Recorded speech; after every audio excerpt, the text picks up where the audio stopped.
the aliens did that is in three dimensions: third dimension, fourth dimension, and fifth dimension. Because That was my theme song for KYMN Radio. Up, up and away. The first day we broadcast by the fifth dimension. really, so See, we can connect. exactly, we always have been able to. So, how do you get people to believe this stuff? Like I said, I believe that there is something else other than Earth that has some intelligence.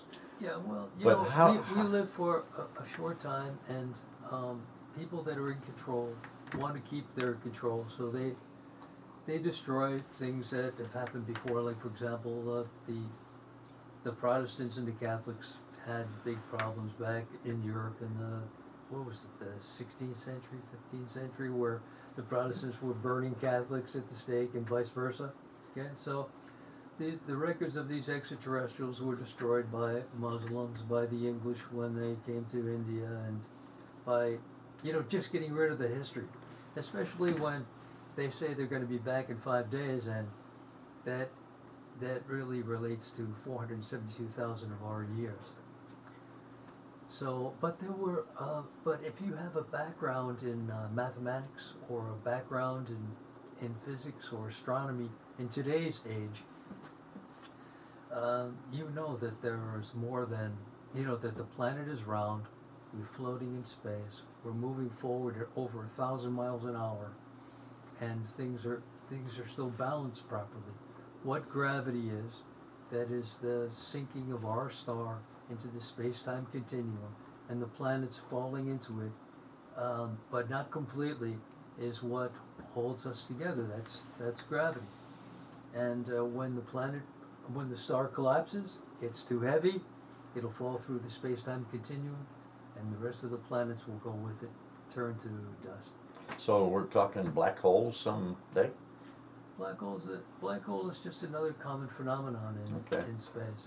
So you were going to tell me a story before the 10 Oh, the o'clock Ganges news. dragon Yeah, story? yeah. Well, I'm getting up there in years now. I left home when I was 17, tried to join the Foreign Legion, and couldn't get it together to be able to do that because I just didn't know enough. Joined the Marines when I was 17. And I've been in and out of all kinds of things, and also in trouble here and there, just not paying attention to the laws and so on. So I wound up in jails, in prison for different kinds of things. I went to jail in Morocco for my hair was too long, and I went to prison in Lebanon for taking pictures during an Israeli bombing. And I went to jail in Pakistan for smuggling money. I had too much money with me because we were smuggling something else somewhere else, and the money was going to India. So which is the worst of those you just mentioned, the three? Well, you remember that I only went to jail in Pakistan, not to prison. And prison in Pakistan is a lot worse than jail. So I was fortunate to get out of jail.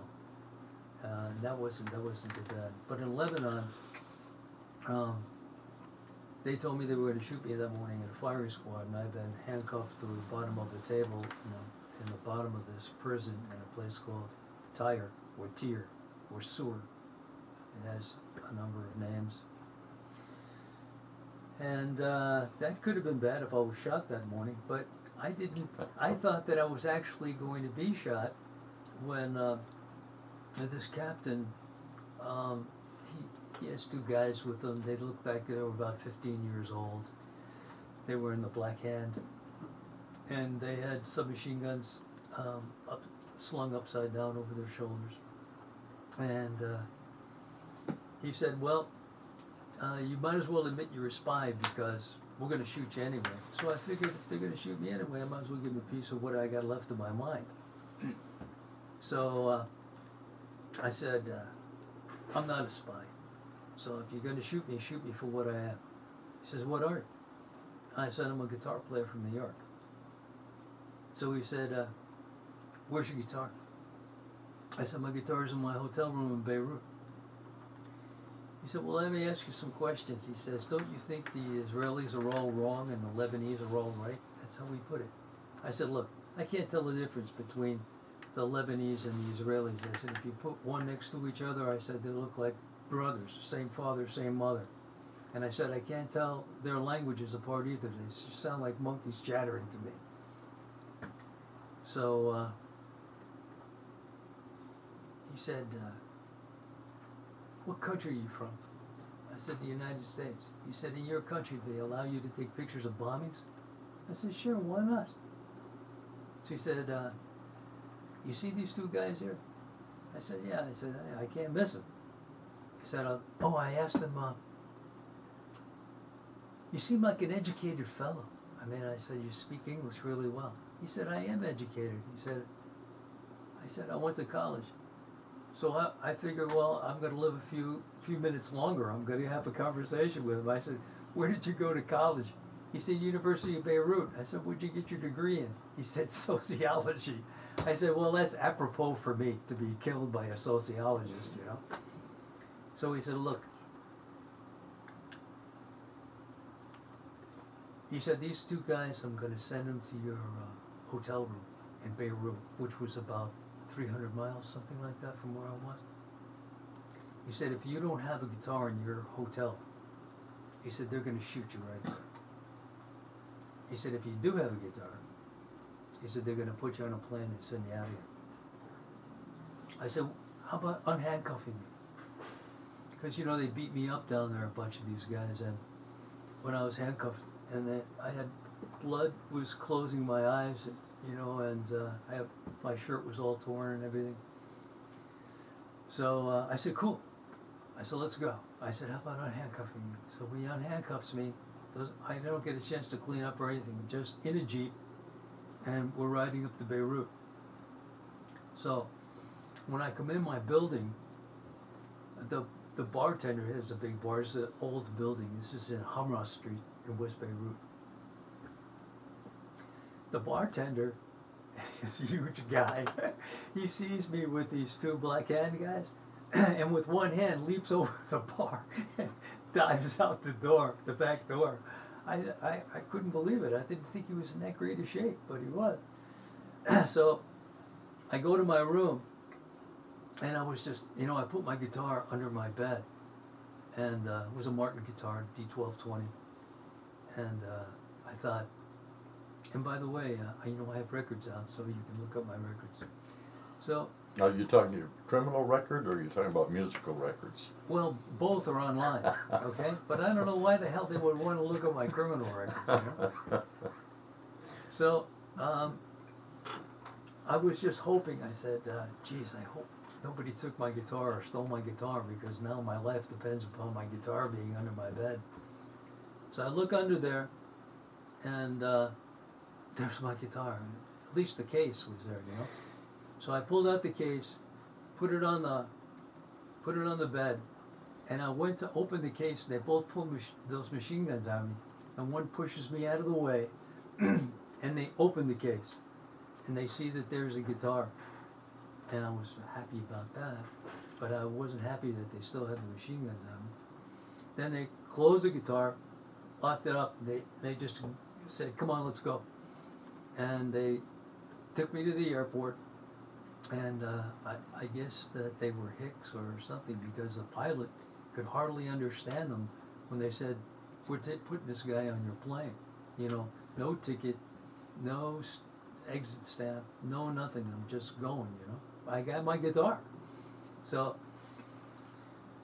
I get on the plane, you know, I mean, the pilot looks at me, you know, I mean, I got blood all over me, my shirt's torn, I've come on with two 15-year-old guys with machine guns, you know, didn't look good. So, I mean, in New York, it's just another thing, but, you know, this is Lebanon. So, I finally get a seat in back, you know, and the guys, the 15-year-old guys, the black hand, they leave, and the plane takes off, and I'm sitting next to this big guy. And I said, hey, so I said, hi. And he looked at me, didn't talk to me, he wouldn't want to talk to me. I said, look, I said, if you answer me one question, I said, I won't bother you anymore. He said, what is it? In a thick German accent, speaking English. I said, where's this plane going?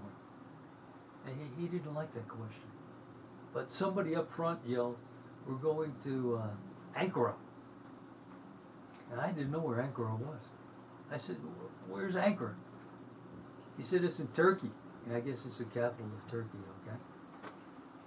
So, no, at first he said we were going to Munich. Then he said we're going to Ankara to refuel. So, he said, we're journalists. You know, we're being kicked out of Lebanon because there's a war on. I said, oh, great. So, okay. So they didn't ask me why I was on the plane, nothing, okay? So we land in Ankara. And it's a small old like U.S. plane. It had about maybe 40 seats on it, 42 seats, something like that. So they open the back. There's a big doorway in the back, so we get some air. And I see these two Turks pumping gasoline into the plane. So I holler down to the two guys pumping gas. I said, "Hey, Ankara." You know, when I point, is it this way? Is it that way? And they look at each other and laugh.